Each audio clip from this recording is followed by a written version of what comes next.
All right, let's have a little unboxing here of the next kit I think I'm going to build. Still wrapped. I never looked at it. It is a new kit that's come out from Atlantis. This is a reprint from a kit, I believe, from the 60s. It's called Super Fuzz by Mouse. Freddie Flypogger, I guess he was a famous cartoonist guy in the 60s, and made this kit here.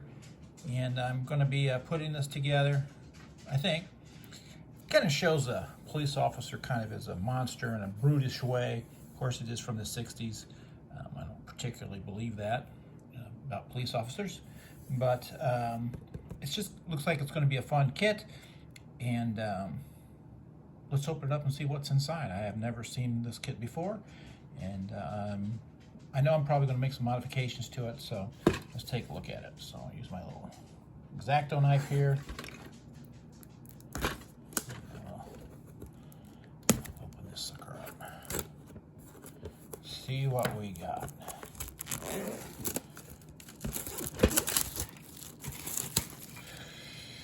On the back, you can see a kind of a finished version of it. I'm going to try to do a little bit better job with mine than what I'm seeing here. I just think the kit has a lot of potential, so we'll see what's inside. Like I said, Atlantis is a terrific company. I've built several of their kits, and I like them a lot because they're getting some of the old molds from the past and they're re-releasing kits, and I'm really into that. Because it's so hard to buy vintage kits because they're expensive. This is something I never would have been able to afford otherwise. So let's see what's inside. Comes like this. Pretty much expected that. All white. Take a look at the instructions. Instructions on high gloss paper. I don't know. Not liking the instructions. I like my instructions to really spell out every single thing that needs to be done, and these instructions look like I'm going to have to figure a lot of stuff out on my own. So, don't like that. We'll see. Let's open up the bag here and look at the actual kit. Let's see what we got. I already know one thing from building kits like this in the past. I will definitely be using some styrene plastic to fill that in. I do not like to have these empty spaces in the back. I want it to look as much like a real tire as possible, even though this is a cartoon model. Oh, this is interesting. The motor is actually fused to the chassis. Also, the name Fuzz is actually inscribed into the door. I thought that would be a decal, but it looks like it's going to have to paint that. Or maybe I won't paint it. Maybe I'll sand it off. It's hard to say. Maybe I won't even make it a police car. Maybe I'll make it something else. Here's the little monster guy. He looks terrific. I look forward to building and modifying him and seeing what I can do with that. Definitely going to modify the motor a little bit. I'm hoping to put, spark plug wires and a distributor cap and that sort of thing on it. I'm going to try to use some of the leftover parts from the last 3 car models I built and see what I can put in there. There probably won't be a lot of detail inside the car, so I'm hoping to maybe use some styrene to build that up a little bit. So the build itself for this thing looks very simple. It looks very simple. Like if you weren't going to paint it, when I was a kid, you'd probably build this thing in one day. It'll probably take me a while because I'm going to have to really go through it. This comes with a little base, which I will probably use. I usually don't use the bases with things. I usually just like the things to stand alone, but I think this one really adds to it, so I'll probably use that. I'm not sure if I'm going to paint the monster green. He's shown as being green here. We'll see what happens with that. I'm not exactly sure how I want to do that. I just think there's a lot of potential with this. We've got some see-through stuff here for the kit, the clear parts. That's for the helmet, the siren and stuff. I guess these are probably for tail lights, and I don't know what those things there are. So here's one of the fuel. I guess that's the fuel tank. I don't know. I think I have some dragster fuel tanks. Maybe I'll use something else instead of that. So there's a little mouse guy. I look forward to painting him and putting him on it. He looks fun. So we'll see what we can do. I'll probably drill some holes in here and, you know, put wires in there to simulate, you know, spark plugs and stuff like that. So I think this is the next model I'm going to build. It looks fun, and it should be an easy put together as far as building it goes. And like I said, I really like the Atlantis model kits. So I look forward to putting this together in the next few, I don't know, days or weeks or however long. You know, I don't ever have like a due date.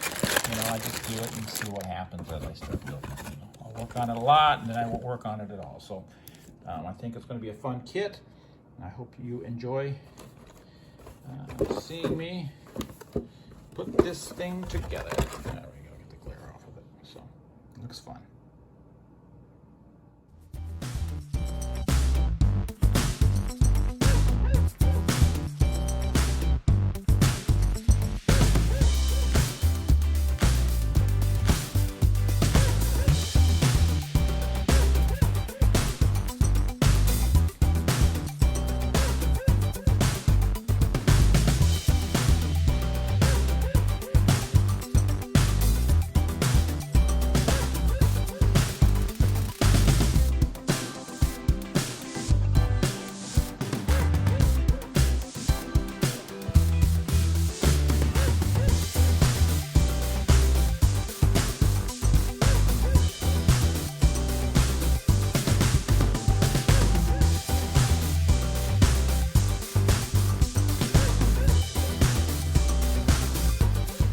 All right, let's take a look at this thing here, see where I'm at on it.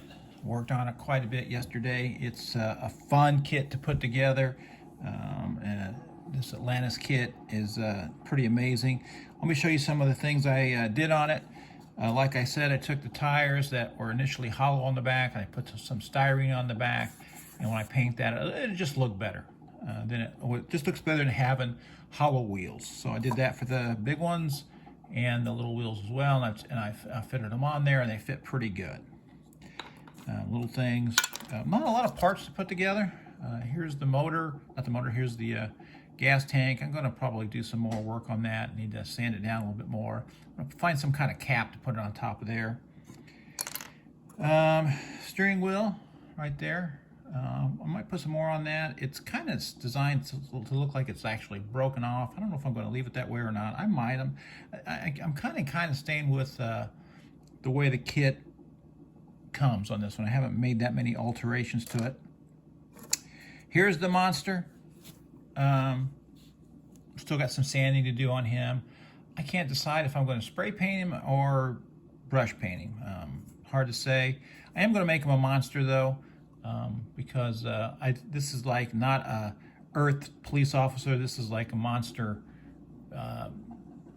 police officer from some other planet. So it's not quite so offensive, I guess. So you know, it's a monster police officer from Planet Monster, I guess. So I put these little notches on their eyes. They actually came with some little eyeball things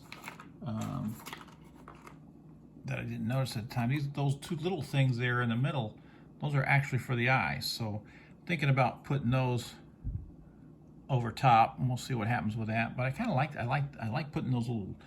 I took some of the, you know, little plastic pieces, I cut those off and stuck those there because I thought it gave it a little bit more.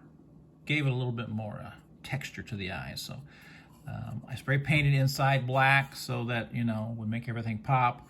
Of course, when I paint this thing, I'll make sure not to get any paint in there to mess that up. You can still see some of the seams and stuff. I probably will still have some seams when it's done. I never get them all satisfactory done. And I don't want to sand it too much because there is this texture here, and I don't want to lose that. So I'll do what I can with that. With weathering and stuff, I should be able to hide a lot of it. Here is the motor and the chassis. All of it came glued together. I did do quite a bit with this. Added some little details here on the front. Got some little things that are always kind of good to work with. You know, I got some train piping stuff that always has a lot of little things in it that always enhance model kits. So there's little things you can get to really, you know, add on to your kit to make it more interesting. I'm probably going to try to use one of these as some kind of dashboard, but the monster barely fits in the cab of the car, so I don't know what I'm going to be able to put in there, but I'm going to hopefully use that as like gauges and stuff, but we'll see. The car itself, it went together very well.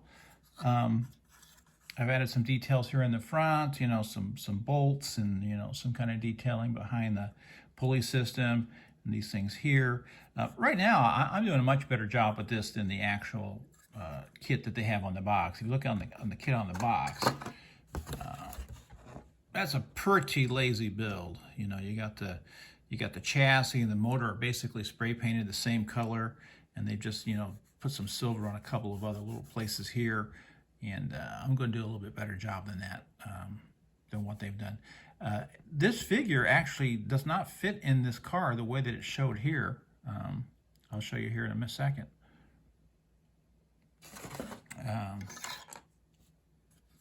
Yeah, it's. I put a little extra detailing inside the kit. Down in here, if you can see in here, I put some styrene to cover some holes that were there. You could see into the hole of the motor, so I put that in there to cover that up. I put a little styrene back here to cover the seams, and kind of looks a little bit like a seat. And I put a little seat in here for this thing because I found that the kit needed to be elevated a little bit from when I tried to just set it in there. It had a little notch for a little hole down there, and it just didn't fit in there very well. So I put that in there to push it up a little bit. And, you know, you got the doors here, so I got a little styrene. And to simulate, you know, little things that I might be the only one that knows it's there, but I'll know it's there. So it kind of simulates that there actually is a door there to kind of match there. I just measured that off and put it in there. Here's the undercarriage. There isn't much undercarriage to it. There are some things I can do. Maybe I will. I do have some extra parts from some old model kits. Maybe I'll, you know, add some stuff to it, or maybe I'll just leave it as it is. I did fill this in a little bit. That was actually hollow. I just took some of the spruce or whatever they call this stuff, whatever this part is called. I always forget what that's called. I cut some of that up and stuck it in there to make it look a little bit better. So that's where it's at. Mainly this thing's going to come together in the paint job. So I still got some seams and things I need to sand and try to get as flush as I can. I don't expect I'll get it perfect. It's a little hard to sand in between it here and there, but I'm going to work on it, go see what I can do. And then when it's done, we'll have the monster will be sitting in there something like that. I'll have them mounted in there. And I think it's gonna be pretty good. So I'm pretty happy with it so far. I think I'm gonna have to work pretty hard to mess this one up. You know, I'm gonna have to work on the paint job is what's really gonna sell it. And I'm gonna see what I can do with some of these seams, but you know, sometimes I get lazy and it just becomes more trouble than it's worth to try to get the seams absolutely perfect. And I never put anything in contests, so I'm not going to win any awards or anything with it, but as long as I like looking at it, that's all that really matters to me.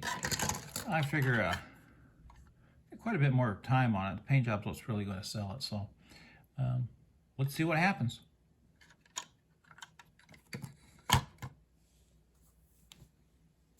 Coffee time!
here it is. It is finished.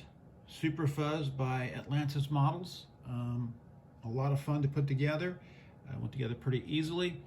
It is, like I mentioned earlier, some sort of a reprint from the 1960s or 70s, I believe. I had to do a lot of hand painting on it, which is okay, but it can get a little uneven. But I used the testers acrylics, and they tended to work okay. I actually like what I did with this model better than the picture on the box. I think mine came out more interesting. Theirs looks like they painted the whole thing one color and didn't really do very much, whereas I took some time to really do some stuff, adding some little details. You know, I added some details here on the gas tank with a little turn knob, you know, from my train set pieces, which really kind of enhanced it. And I added some details to the pulley system. I guess the big thing is I did add the spark plug wires, which I think really helps sell the model kit. It makes it give it a little bit more snap. I painted it down pretty good. You can see if I can get it off here. It does come off the stand. How easily, I don't know. I did a pretty good job of, you know, weathering it and putting it all together. Got some cracks in the paint here a little bit when I was putting it together. I did notice that there were some of the paint kind of cracked when I put the dull coat on it. That could happen from other reasons, but it didn't really take too away from it, so I didn't go back into it. There's the undercarriage. It looks all right. A little weathering, not too much. These are the kind of kits I really enjoy making, and fortunately in the last few years, either Atlantis or some other companies have started putting these back out again. These are kits that I remember from when I was a kid, so they're a lot of fun to put together. Not very difficult to put together, a lot of fun. I made some very minor changes, you know, because when you make models, you want to make them your own, you know. I never feel obligated to do what the instructions say. I always want to add something of my own to it to make it, you know, kind of an art, you know. When you change it, it becomes an art. But for the most part, I'm a out-of-the-box builder. I am not a master model builder by any stretch. I don't airbrush, you know. If I had airbrushed this, you know, every detail would probably be almost perfect. But there are some seams and things like that, you know, if you picked it up and looked at it at a competition, it would get marked off and it would never win anything. So, like I said many times, I don't build models for competitions. I build models for myself. And if I was to put this in the show, it would get a lot of scorn, and a lot of people would turn their noses up at it. But I'm going to put this with all my other model kits that I've built in my life, and it's going to be a nice adaptation. It's got a couple of little funny things. It's got this little fly here. I put that on a wire and drilled a hole and stuck it through the base. There really wasn't any place to put that. And it's got the little rat over here. They show it theirs as gray, but I thought maybe it'd be funnier if it was a brown rat or brown mouse or whatever it's supposed to be. So this is Super Fuzz. I'm not sure when it first came out. I think the instructions said maybe 1970. I went with the monster motif. I'm not sure I'm a big fan of the vilification of the police. So, you know, this is a monster police officer, not a real police officer. So it works in the context of this monster world. And, you know, I don't really think a police officer would drag around a handcuffed hand from behind the car. So it's a fun model kit. Atlantis puts out really great kits. They have a website, and a lot of other hobby shops carry their kits, and you really need to go look and see what they have, because they got some of the most unique kits from the 1960s and 70s that they've re-released. And the molds are terrific, and they go together very well. And it's a very interesting American company. It says manufactured in America. So I think that's kind of interesting that you know, model kits are still being made. This wasn't very pricey. I think it was about $20, so it was kind of worth it for me. Some of the kits from overseas are very expensive, and I can't really afford any of those. So this is a kit that I could afford, that I could put together, and I didn't really have to buy anything for it. Everything that's on it I already had. So I like it because you can make it whatever you want it to be, and this is what I made it. I hope you enjoyed it. Thanks for watching this out of the box review. I'm not sure what I'll build next, but I'm always thinking about model building. It's a great hobby. It's something you should consider. It's something you can do by yourself. You can do with your kids. You can do with your wife. You can do in group settings. You can join the clubs. There's any number of things you can do with model building. It's kind of a dying art, and it would be great if more people got into model building, because it's something really special, and it's a way to express yourself. And in my eyes, this is a Picasso. This is my Picasso. Take care.